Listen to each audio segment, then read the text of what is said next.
I'm Sam, And this is Gabe. and this is Coaster Wars. Alright, welcome back to Coaster Wars. In this episode, we have a really cool battle for you guys. Definitely an interesting one. Speed versus intensity. I definitely think that's the best way to describe these two roller coasters. I really think this is a good matchup because in reality, there is no good reason for these two coasters to be compared. I don't know how to explain it, but just looking at the two coasters we have matched up, I'm like, they're different types of coasters that are at different parks. They have one is speed and one is intense. There's really no normal reason that you would put these two together. I mean, the only reason we're putting them together is because that's how they line up on our top 15. For sure. We do have a repeat fighter here today. So this is one of our roller coasters has been featured in a previous episode, which will be kind of cool to see if it can redeem itself a little bit, but it's gonna be tough. It's going up against a really good competitor, I think. I have to agree, which is horrible because I still have to argue my coaster, but we'll see how it goes, I guess. Yeah, I suppose without further ado, should we introduce the fighters? Yes, sir. Okay, in the red corner, standing at a height of 136 feet, reaching a top speed of 60 miles per hour. Hailing from the hills of Wisconsin and the Gravity Group Gym, it is Hades 360. In the blue corner, standing at a massive height of 310 feet, reaching a top speed of 93 miles per hour.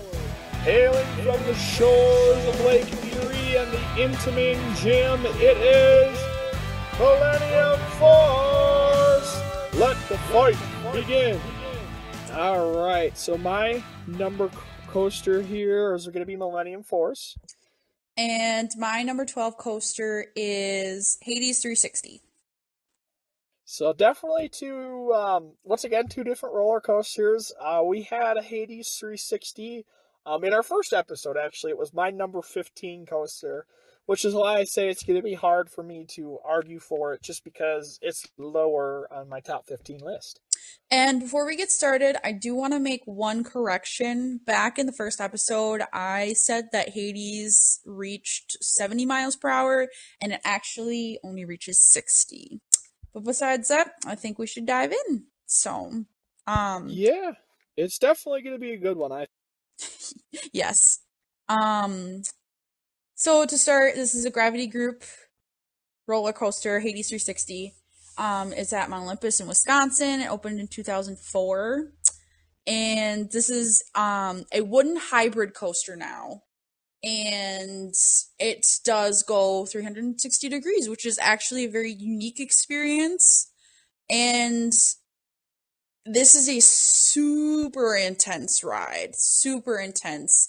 Even with that only 60 miles per hour. I feel like in today's coaster world, that doesn't seem like it's that fast, but think about when you're driving in a car at 60 miles per hour. That is really fast for what it sounds like. Yeah, Hades 360 is definitely intense, and that's why we named this intensity versus speed.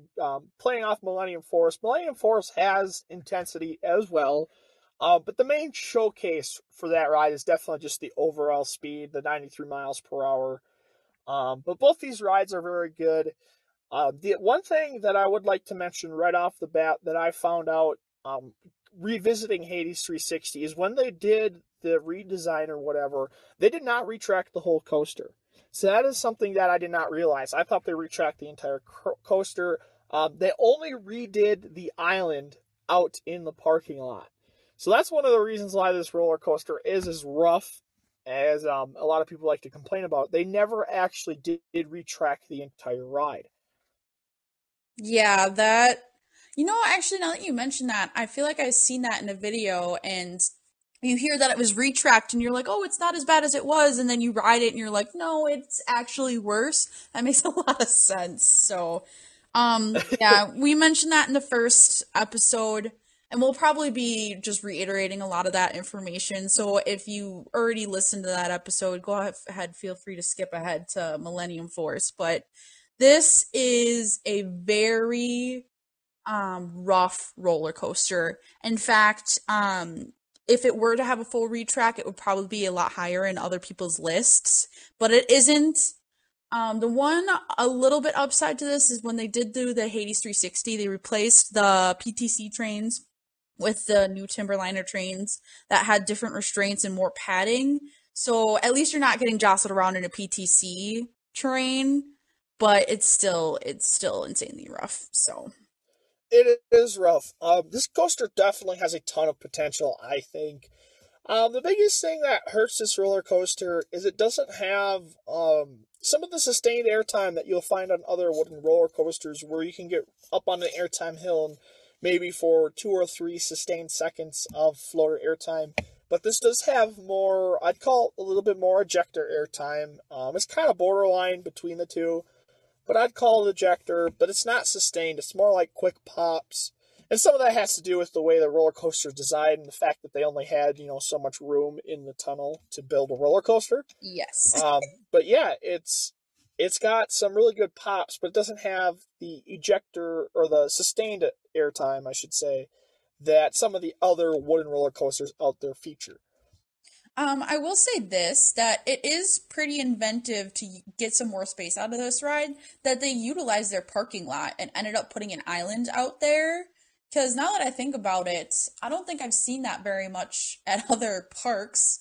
And it was a really, to me at least, inventive way to create more space for this ride. And in addition to that, to go under the parking lot, they had to go into underground tunnels. And when this ride was built, it had um, the longest underground tunnel on a wooden roller coaster at 800 feet.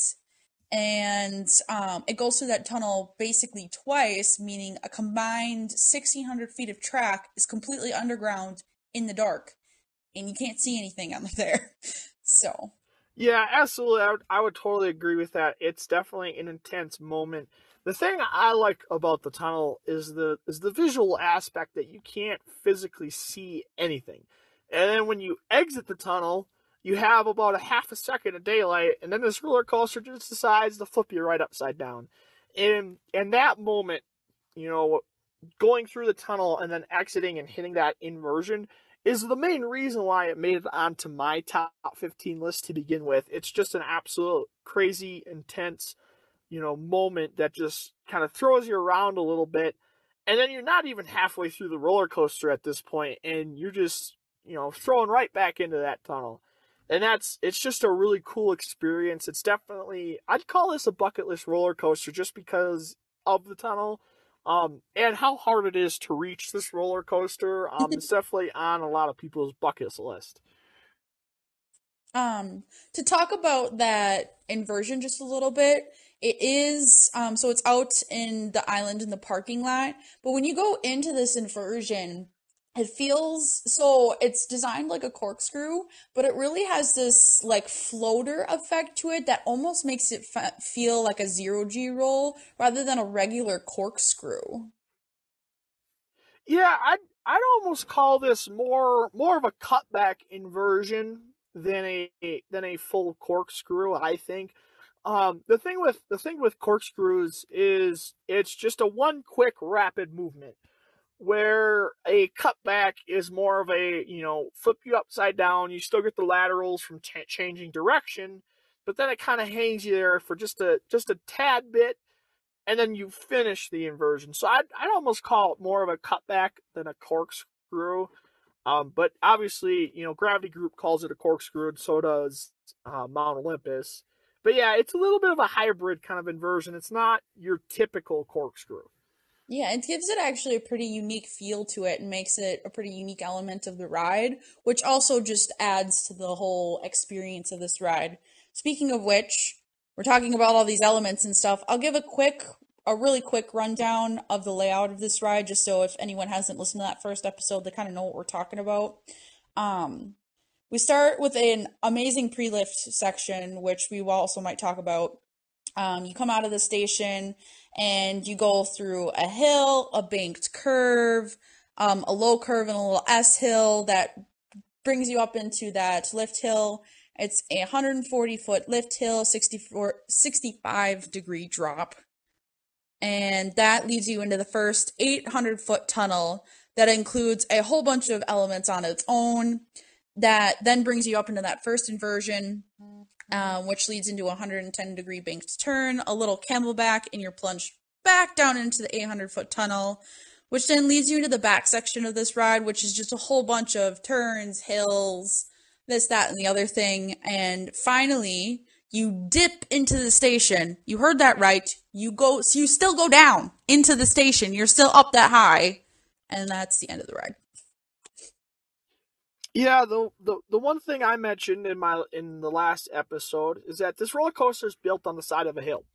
So the way they constructed this ride is that the parking lot section or the tunnel section is actually the highest part of the roller coaster based off of elevation changes.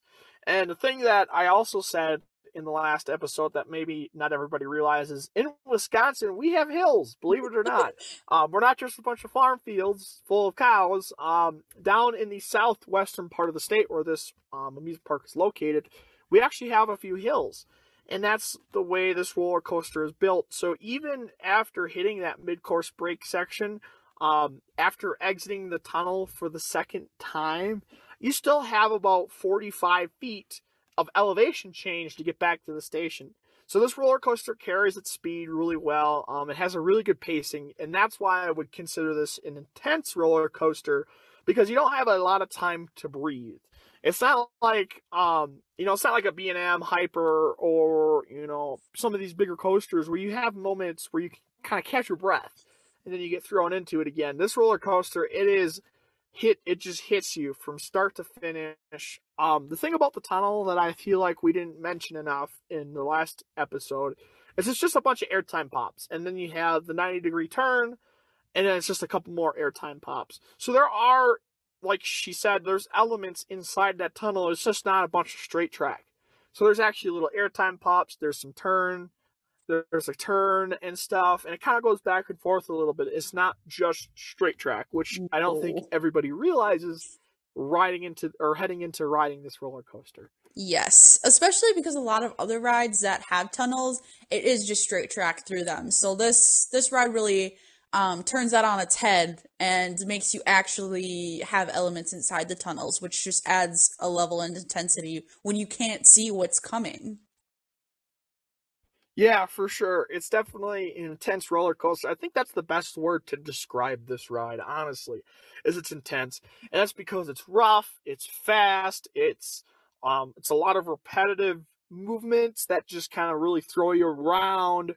And that's really what this roller coaster encompasses, is just intensity, roughness, and a little bit of speed too, I would say. Yes. So I know what you're all saying. I am the theming queen. Where the heck does the theming come in this ride? And I know it doesn't have a crazy amazing queue. It's not an indoor coaster where they can build wherever they want. But where the theming comes in on this ride is the way they actually built the coaster. So Hades obviously is the god of the underworld. So what this ride was designed to do is they specifically wanted those tunnels, and it was meant to act like you were plunging into the underworld, and then the intensity of this ride was meant to mimic the crazy intensity of the underworld and your sort of battle against Hades.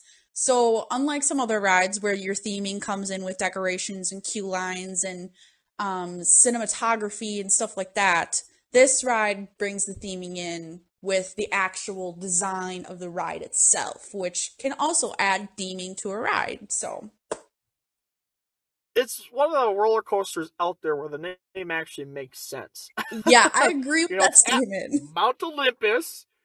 It's at Mount Olympus, which is, ancient Greece theming. Yep. And it goes underground, which is typically where hell or the underworld would exist.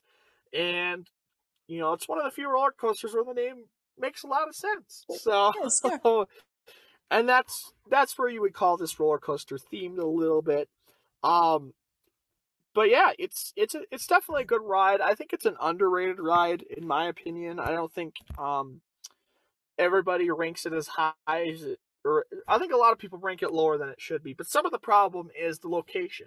I think that's something we definitely have to talk about for a second when you're looking at these two roller coasters. Is Hades 360 is at in the middle of nowhere, Wisconsin, at a park you've never heard of, and And Millennium Force is at a place they like to call the roller coaster capital of the world. oh yeah. um, Well, and in so addition, some of it, oh sorry, in addition, exactly to that point, Mount Olympus, I mean, it has other coasters there, but they're not roller coaster enthusiast type coasters, and they're also not like big. They're not big grabs for people to go there. So they are good coasters, but Hades 360 kind of is their biggest baddest thing they got there. So there's not much else to pull people over there. yeah, for sure. The biggest thing the reason why I mentioned it is exposure. Everybody has ridden Millennium Force. I mean, anybody who's a coaster enthusiast or considers them a coaster enthusiast has made the trek to Cedar Point and has ridden this ride. Where Hades 360 is a little more obscure. Not everybody knows about it, especially if you're a newer coaster enthusiast and you're not from the state of Wisconsin. Yeah. You might not know about this roller coaster in Hades 360. So, I think that's why, maybe not as many people will credit Hades 360 as being a good ride because maybe they haven't experienced it or they've only gotten one or two rides on it because they were driving through and they didn't get the full experience this ride offers. I agree. So, but to switch gears here a But little with bit. that, Oh, yeah, I think we're ready to talk about Millennium Force. This is a roller coaster we have yet to mention in our lists. It's one of my favorite. It's a personal favorite of mine. I love Millennium Force. I love the speed, and that's the mistake people make going in to ride this ride. Is they're expecting maybe something more like Fury 325 with airtime, or maybe they're expecting something with like Intimidator 305, which is just crazy intense G-force. And that's not really what this roller coaster is about. It is about that speed. It is about how fast can I throw this thing off the top of the lift hill and how long I can carry that speed through the ride. And if you go in with that expectation of I'm just all about the speed, you're going to love this ride. 100%. Um, I think what happens with this ride is because people are expecting such an intense ride and then they don't get that. It leads to a little bit of overhyping on the roller coaster part. And again, like Gabe said, if you don't have the right idea going into this coaster, it can seem like a little bit of a letdown. I was doing research and I saw that it had the nickname Millennium Force less, but that's not what this coaster is That's built. bullshit. Yeah. That is so wrong, though. It is not a forceless ride. And I No. hate that nickname. Does it have airtime? Okay, that's a question. But is it forceless? No, I gray out every time on that first pull out. That is not a forceless experience. I think it's stupid to call the ride that. I'm sorry, you triggered me a little bit, but um, But I hate that nickname for this ride because it's not forceless. I totally agree with that assessment. It's again, I'm the same way. I gray out in that first pull out, and you can't call a ride forceless if it causes you to gray out. And of all the coasters that me and you have ridden, I have over 100 credits at this point, and it's the only ride that has made me gray out. And so many other rides claim so much more intensity and so many more forces. Well, guess what? This is the only one that's made it so I couldn't see. So. Yeah, the only other ride that's ever made me gray out is Iron Gwazi and that first pull out. I have grayed out on that ride. But yeah, it's not forceless. See, and that's what people don't understand. Just because it doesn't have airtime does not mean it's a forceless ride, okay? A ride does not need to have airtime to be a forceful ride. I just want to put that out there. Like I said, you triggered me with that name. So I'm a little heated right now, but it's one of those things, like I said, where a lot of people misconstrued it. Here's the other thing. This roller coaster was built in 2000. It's over 20 some years old at this point. Like, it's not a brand new roller coaster anymore. See, comparing it to even I 305, which was built 10 years later, in Fury 325, another Giga Coaster, which was built in 2016. It's not a fair comparison because this roller coaster was built in 2000 and it was the first. It was the first roller coaster to hit that 300-foot mark that was a full circuit roller coaster. So to call this ride a bad ride, I think is a disservice. You just have to go in with the right mindset, I think. And that's where a lot of people go wrong with this roller coaster. Oh yeah, and even though it was built 20 years ago, I believe that it still lives up to being a really great coaster in this day and age, even for the time that it was built. And it's it's still it's it's an experience that you don't get on a lot of other coasters because they do try to focus on the airtime a lot or try to focus on giving you such an intense ride. So when I really think about it, there's not too much that would be really similar to this ride. And of course you might first try to say that it would be like another this is an intimate ride, but it might be like another B&M. It really isn't. It's its own unique experience that I really think everyone should try and get a ride on this coaster. Oh, for sure, for sure. And looking at this roller coaster and where it's at, I understand the criticism because Cedar Point is supposed to be the best. It's supposed to be the greatest. But I think here's the other thing too with Cedar Point. If you asked me, if this roller coaster, if I went to this amusement park 10 years ago and I said, is this the best amusement park? I would have said yes, without a doubt. But since visiting parks like Great Adventure and even Kings Island within the same state and owned by the same people, it's hard to say that Cedar Point truly is the best right now. Kings Island has a really good lineup. I don't care what anybody says. There's a lot of really good coasters at Kings Island. Yes. And you have been able to go to Hershey Park, which is another amusement park with a really good lineup. Two hyper coasters, multiple Intamins, multiple B&Ms. And so I think that's the other issue is that people come to Cedar Point expecting the greatest and the best and the most innovative. And some of the other parks have caught up a little bit, I think, in terms of being on the same level. Would you agree with that? Oh yeah. And to not sell Millennium Force short at the time that it was built, like you said, it was the first to be a Giga, which meant that it was the tallest and fastest when it was built. So like you said, it's just a matter of places have been catching up. And then the other problem that Cedar Point has is it's built, is it an island or a peninsula in a lake? So it's technically a peninsula, the way it is, but it pretty much feels like an island because the part that it actually connects back to the mainland is like real skinny and you don't actually drive on it. Yeah. So What I'm trying it feels to kind of like an island. Sorry, continue. But yeah, I think the point you're trying to get is that they're landlocked at this point. They don't have a ton of room to expand, Yes, that and I think that is a struggle with Cedar Point. Is they have 18 coasters now, I think, with their newest spinning Wild Mouse, and they're running out of room real damn quick. That's for sure. Yeah, so the only way that Cedar Point at this point has any way to put in new coasters is to tear down old ones. And in reality, the ones that they have right now, none of them are really in a state where they need to go away. Like they're all very good coasters. Like you said, they have an amazing lineup. So we'll have to see what Cedar Point does from here on, but that's the biggest constraint that they have is it's just space. They don't have any room to put any more coasters at this point. Yeah, for sure. I think we got to dive into this layout quick before we run out of time here.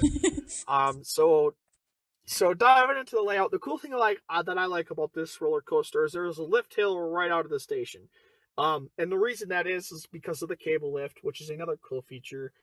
So this roller coaster gets to the top of the hill quick. Like it gets you up there and you're up there. After that, you drop off the 300-foot tall drop, which makes it a official Giga coaster, and you come up into the first pullout that we were talking about that makes you gray out, and then you hit an overbank turn. I want to say it's probably about 200 feet tall or something like that. That's a 100% a guess, so don't 169. come at me. 169. Yeah, this After one that, actually isn't the tallest. That's why. No. So after hitting that overbanked turn, you drop down into what I call a speed turn. So it's a 90-degree turn, but it's at ground level. So you are carrying the full speed of this train. And after turning, you hit the first of the two airtime hills, which this is where the Millenium Force list comes in. It doesn't have a ton of airtime, but it does have a little bit of floater, and it is sustained, which I like. Yep. After that, you hit the second of three overbanked turns. And this one's almost a full 100, almost a 360-degree turn, which sends you into the second one. The biggest difference is the second one is only about 180 degrees, and it rolls through that one. So the third overbank turn, you go through a lot quicker. And then after that, you hit another speed turn, really low to the ground before entering the second smaller airtime hill. After dropping off that airtime hill, you hit another speed turn, which takes you through a tunnel. And that's where you hit the best airtime moment on the roller coaster, the speed airtime hill, the bunny hill. And that actually has some really good ejector airtime. Oh, But the heck problem is yeah. it's so quick. Like, you're carrying so much speed at the end of this ride that you barely even feel it sometimes. You have to really pay attention to even feel it because it is ejector, but it's really quick. After that, you hit the last overbank turn, which will take you up and over the queue line. That's the big picture one that everybody has because it goes up and over the queue line. And then you roll into the final brakes. The cool thing about this ride is it's over 6,000 feet of track. Is that correct? Hold on a second. I have the number somewhere. Yeah, it's 6,595 feet to be exact. So even though you carry your speed incredibly well throughout this ride, the only really two slowdown moments would be the airtime hills. Mm-hmm. You have a 6,000 feet of track, so it's still a long ride experience. It's not short. It's not quick. And that's what I love. I love that in a roller coaster. I love speed, and I love a long layout. I love a roller Yes. coaster that feels like it never ends. And this is what I roll those roller coasters where you could almost describe it as that, as something that never ends. It feels like it's just keeps going and going. And that's really why it makes my list. But the other reason why it makes my top 15 is the historical factor of this ride that I think a lot of people tend to overlook. Is it was the first Giga coaster. It was the first to break 300 feet.